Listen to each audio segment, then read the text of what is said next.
Bayangkan ini, kamu baru lulus kuliah, toga masih segar di foto wisuda, orang tua sudah senyum bangga, dan di antara ratusan notifikasi, ucapan di WhatsApp, ada satu email yang bikin jantung kamu itu berdegup dengan kencang, yaitu adalah selamat Anda dinyatakan lolos seleksi manajemen train. Perasaan itu campuran antara lega, bangga, dan sedikit merinding. Adalah perasaan yang jutaan anak muda Indonesia impikan di setiap tahunnya. Manajemen Train atau yang sering disingkat sebagai MT adalah program yang namanya seolah sudah punya aura magisnya sendiri. Diucapkan dengan nada yang bangga, diposting di LinkedIn dengan caption penuh dengan semangat, diceritakan ke keluarga besar saat lebaran. Tapi ada cerita lain yang jarang diposting. Cerita tentang 2 atau 3 tahun setelah email kebanggaan itu, ketika orang yang sama duduk di kafe membuka laptop dan mengetik satu kalimat yang tidak pernah mereka bayangkan sebelumnya. Maaf Pak, saya ingin mengajukan pengunduran diri. Dan inilah yang membuat topik ini menarik dan penting untuk kita bahas hari ini. Manajemen Train, program yang paling diperebutkan oleh Gen Z, ternyata juga menjadi salah satu sumber turnover tertinggi dunia kerja di Indonesia. Sebuah paradok yang aneh, sekaligus sangat masuk akal. Jadi di video ini, kita tidak hanya berbicara tentang kenapa MT itu begitu diminati, kita akan membedanya sampai ke akar-akarnya. Kita akan bicara tentang psikologi Gen Z, tentang janji-janji yang tertulis di brosur rekrutmen, dan tentang realita yang ternyata sangat berbeda, dan bagaimana gap itu pada akhirnya menghasilkan angka resign yang membuat banyak HR manager pusing kepala. Ini bukan konten untuk menyalahkan Gen Z, ini juga bukan pembelaan, membabi buta untuk mereka. Ini adalah analisis yang jujur, berbasis data, dan semoga setelah nonton ini, kamu akan punya perspektif yang lebih utuh dan lebih jernih. Apakah kamu seorang mahasiswa yang sedang memimpikan menjadi MT, seorang profesional yang sedang menjalaninya, atau bahkan seorang pemimpin perusahaan yang sedang bingung kenapa program andalan kalian terus bocor di bagian bawah? Oke, mari kita mulai. Dan di Kapitarisir, hari ini kita akan membahas mengapa Gen Z sangat meminati program MT atau Loker MT pada hari ini. Siapa Gen Z dan kenapa mereka itu penting? Sebelum kita masuk ke drama MT-nya, kita perlu kenalan dulu tentang protagonis utama cerita ini, yaitu adalah Gen Z atau generasi Z. Gen Z adalah mereka yang lahir antara tahun 1997 hingga 2012. Dan kalau kamu pikir mereka hanya kelompok kecil yang suka bikin konten TikTok, pikirkan lagi. Berdasarkan data Pusat Statistik Indonesia atau BPS tahun 2020, Gen Z mendominasi lebih dari 25% total populasi Indonesia. Dan yang lebih mengejutkan, pada Agustus 2023, dari 139 juta orang yang bekerja di Indonesia, 33 juta diantaranya adalah Gen Z, dengan rentang usia 15-29 tahun. Angka ini bukan sekedar statistik, ini adalah kekuatan. Ini adalah gelombang besar yang sedang mengubah cara dunia kerja beroperasi. Gen Z bukan generasi yang datang ke kantor dengan kepala tertunduk. Mereka datang dengan ekspektasi. Mereka tumbuh di era di mana informasi ada di ujung jari. Mereka melihat langsung bagaimana generasi sebelumnya. Orang tua, kakak, bahkan guru mereka banyak yang bertahan puluhan tahun di suatu perusahaan. Lalu pensiun dengan kesehatan yang terkuras dan tabungan yang tidak seberapa. Dan Gen Z membuat catatan mental, yaitu saya tidak mau seperti ini. Mereka menginginkan pekerjaan yang bermakna, bukan hanya menghasilkan. Mereka menginginkan pertumbuhan yang cepat, bukan menunggu giliran yang tidak jelas. Mereka menginginkan fleksibilitas, bukan sekedar loyalitas buta yang dihargai dengan plakat kaca setelah 20 tahun. Dan dari sekian banyak pintu masuk ke dunia kerja, ada satu program yang sepertinya menjawab semua daftar keinginan itu dengan sangat sempurna, yaitu adalah manajemen train. Mengapa MT itu begitu diminati? Kita tidak bisa menyalahkan Gen Z karena begitu jatuh cinta pada program MT. Karena jujur saja, dari luar program ini terlihat sangat sempurna. Dan ada alasan-alasan yang sangat logis di balik kepopulerannya. Alasan pertama, akselerasi karir yang gila-gilaan. Normalnya, perjalanan dari fresh graduate menuju posisi manajerial itu panjang, bisa 5-10 tahun. Tergantung seberapa beruntung kamu sih, dan seberapa banyak seniormu yang mau pensiun. Tapi program MT menjanjikan sesuatu yang sangat berbeda. Dalam 1 hingga 2 tahun, kamu sudah disiapkan untuk duduk di kursi manajemen. Bagi Gen Z yang tidak sabar dan ingat, ini generasi yang besar dengan instant noodle 3 menit dan streaming tanpa buffer. Akselerasi karir ini bukan sekedar benefit, ini adalah bahasa cinta. Alasan kedua, gaji yang kompetitif sejak hari pertama. Salah satu hal yang paling menggiurkan dari program MT adalah kompensasinya, yang di atas rata-rata dari fresh graduate. Program MT di perusahaan besar seperti Bank Mandiri dengan ODP-nya, BCA dengan MDP-nya, Unilever, Danone, Nestle, hingga perusahaan BUMN strategis. Semua menawarkan gaji, tunjangan perumahan, asuransi kesehatan, dan fasilitas yang jauh melampaui jalur rekrutmen biasa. Kamu belum punya pengalaman kerja, tapi kamu sudah diperlakukan seperti investasi yang berharga. Alasan ketiga, program terstruktur dan monitoring dari senior. Beda dengan karyawan reguler yang harus nebeng cari informasi sendiri, peserta MT mendapat kurikulum yang sangat jelas. Mereka dirotasi ke berbagai departemen, dari marketing, finance, operasional, human resource, untuk memahami bisnis secara menyeluruh, dari hulu hingga ke hilir. Mereka punya mentor yang biasanya adalah manajer atau direktur yang aktif. Mereka punya proyek nyata, yang hasilnya langsung berdampak ke perusahaan. Untuk generasi yang haus ilmu tapi tidak mau belajar cara lama, ini adalah format yang sangat ideal. Alasan keempat adalah prestisius dan validasi sosial. Inilah yang sering tidak diakui tapi sangat nyata. Bagi Gen Z yang tumbuh di era personal branding dari LinkedIn, diterima di program MT perusahaan besar adalah bukti bahwa kamu bukan orang sembarangan. Dari ratusan bahkan ribuan pelamar, namamu yang terpilih. Program MT Bank BCA misalnya, seleksinya yang sangat amat ketat. Danone MT Star menerima penghargaan sebagai MT terbaik di seluruh Asia. Diterima di tempat-tempat seperti ini adalah sebuah sinyal. Saya adalah yang terbaik di angkatan saya. Dan di era di mana pengakuan itu punya nilai tersendiri, sinyal ini sangat berharga. Alasan kelima, tidak perlu pengalaman kerja. Salah satu hambatan terbesar dari fresh graduate adalah lingkaran setan yang menjengkelkan. Lowongan kerja butuh pengalaman, tapi pengalaman hanya bisa didapat kalau kamu bekerja. MT memutus lingkaran setan ini. Program ini memang dirancang untuk orang yang belum berpengalaman. Perusahaan justru lebih suka fresh graduate karena mereka bisa dibentuk sesuai nilai dan kultur perusahaan tanpa kebiasaan lama yang harus dihilangkan. Alasan keenam, kamu adalah masa depan perusahaan. Program MT datang dengan narasi yang sangat powerful. Kamu bukan sekedar karyawan, kamu adalah calon pemimpin masa depan kami. Gen Z yang secara psikologis sangat membutuhkan pekerjaan yang bermakna dan berdampak sangat beresonansi dengan narasi seperti ini. Mereka tidak mau menjadi roda gigi kecil di mesin yang sangat besar. Mereka mau jadi arsitek di mesin itu sendiri. Jadi lengkaplah sudah paketnya. Gaji yang bagus, karir yang cepat, ilmu yang terstruktur, prestisi sosial tanpa syarat pengalaman, dan rasa bahwa kamu itu seseorang yang penting. Wajar kalau program MT itu jadi rebutan bagi generasi Z. Tapi tunggu dulu, karena cerita ini baru saja memasuki babak yang paling menarik.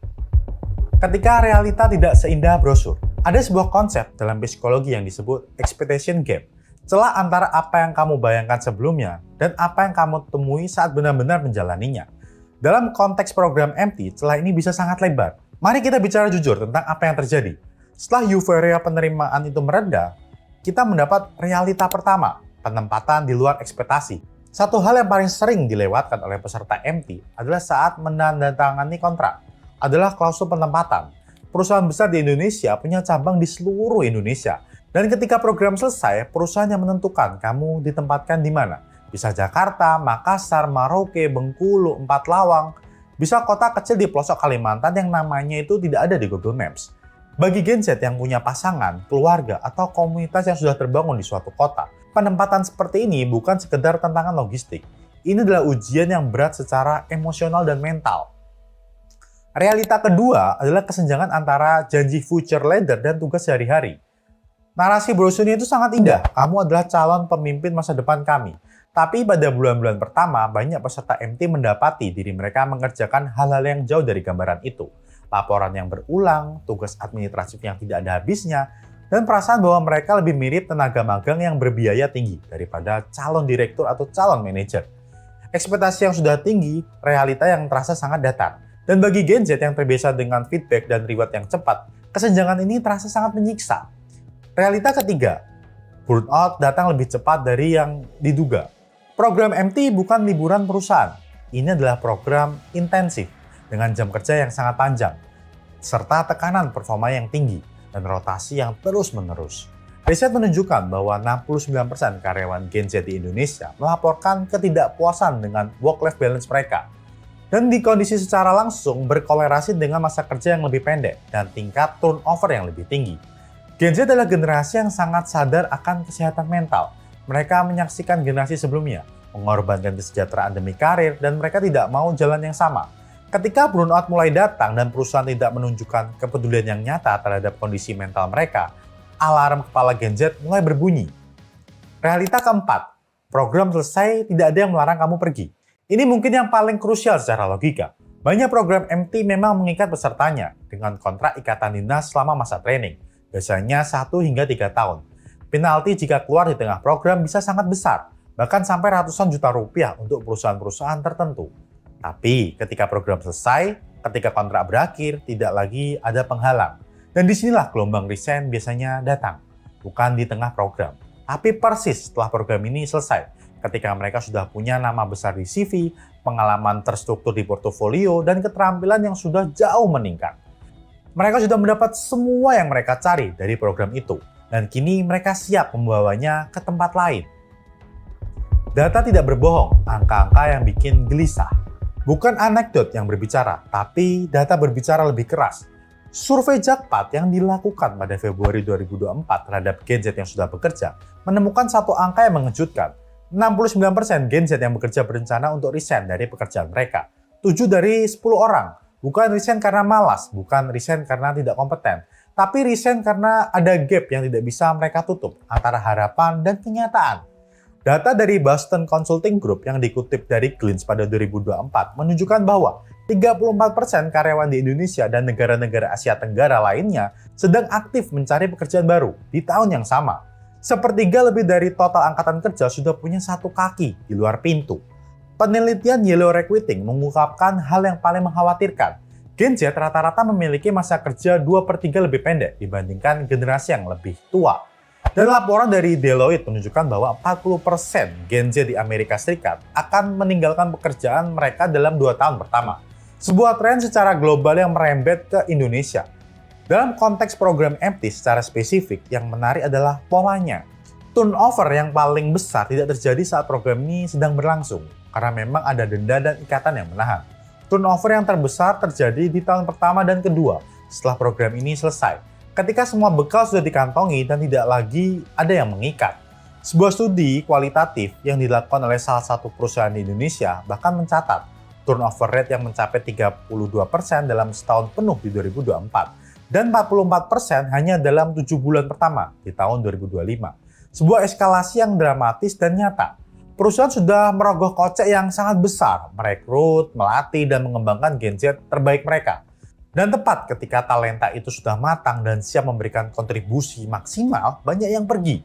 Ini bukan hanya masalah bisnis, ini adalah krisis kepercayaan. Kenapa ini terjadi? Kita analisis secara mendalam. Kalau kita mundur dan melihat gambaran besar, ada beberapa faktor struktural yang membuat paradoks ini, yang hampir tidak bisa dihindari. Faktor pertama, Gen Z adalah generasi yang mencari nilai, bukan sekedar jabatan. Gen Z tidak hanya mau naik pangkat, mereka mau merasa bahwa pekerjaan mereka itu bermakna, bahwa nilai mereka itu selaras dengan nilai perusahaan, dan bahwa mereka tumbuh sebagai manusia, bukan sekedar sebagai aset. Ketika perusahaan gagal menjawab kebutuhan ini, ketika kultur perusahaan tidak transparan, ketika kepemimpinan bersifat otoriter, ketika feedback tidak diberikan secara reguler, bagi Gen Z, ini adalah sinyal untuk keluar. Faktor kedua adalah program MT memberi mereka modal, bukan alasan untuk bertahan. Ini ironi yang terbesar dari program MT. Semakin bagus program MT-nya, semakin besar nilai yang dipelajari oleh pesertanya. Dan semakin tinggi pula nilai jual mereka ke pasar kerja. CV dengan nama perusahaan besar dengan alumni manajemen tren Unilever atau ODP dari Bank Mandiri adalah tiket emas untuk mendapatkan penawaran yang lebih baik di tempat lain. Perusahaan tanpa sadar sedang membangun bakat terbaik untuk kompetitor mereka. Faktor ketiga, kesenjangan gaya kepemimpinan. Gen Z tumbuh dengan akses ke informasi yang setara dengan atasannya. Mereka tidak respek pada otoritas yang datang dari jabatan semata. Mereka respek pada pemimpin yang kompeten, transparan, dan mau mendengar. Ketika atasan mereka di program MT masih menggunakan gaya kepemimpinan yang lama, yang hierarkis dan tidak partisipatif, konflik generasional pun tidak terhindarkan. Dan seringkali konflik itu diselesaikan dengan cara yang paling final, yaitu adalah resign. Sebelum surat resign benar-benar diserahkan, biasanya ada fase yang lebih halus, yaitu adalah quitting. Ini bukan resign sungguhan, ini adalah ketika seorang karyawan memutuskan untuk hanya mengerjakan minimum yang dibutuhkan, menolak lembur, berhenti berpartisipasi secara aktif, dan secara mental sudah tidak hadir meskipun fisiknya masih ada di kantor. Quitting adalah alarm merah yang sering diabaikan perusahaan. Dan ketika akhirnya surat resign datang, banyak HR yang terkejut. Padahal tandanya sudah ada sejak lama. Oke, kita mulai mempelajari dari berbagai perspektif. Jadi apa yang bisa kita pelajari dari semua ini? Untuk kamu yang sedang melamar atau sedang menjalani program manajemen train, program ini adalah kesempatan yang sangat amat luar biasa. Tapi masuki dengan mata yang terbuka. Baca kontrakmu dengan teliti, pahami klausul penempatan dengan penalti resign, tanya pada alumni yang sudah menjalaninya. Dan yang paling penting, masuk bukan karena nama besar, tapi karena kamu benar-benar percaya dengan industri dan perusahaan yang kamu pilih. Untuk perusahaan, untuk XR, untuk people development, saya memiliki saran untuk program MT ini. Angka turnover yang tinggi bukan hanya masalah loyalitas Gen Z. Ini adalah cermin yang menunjukkan seberapa jauh program kalian benar-benar menjawab kebutuhan generasi ini. Apakah struktur mentoringnya masih relevan? Apakah jalur pasca karir MT-nya itu cukup jelas dan menarik?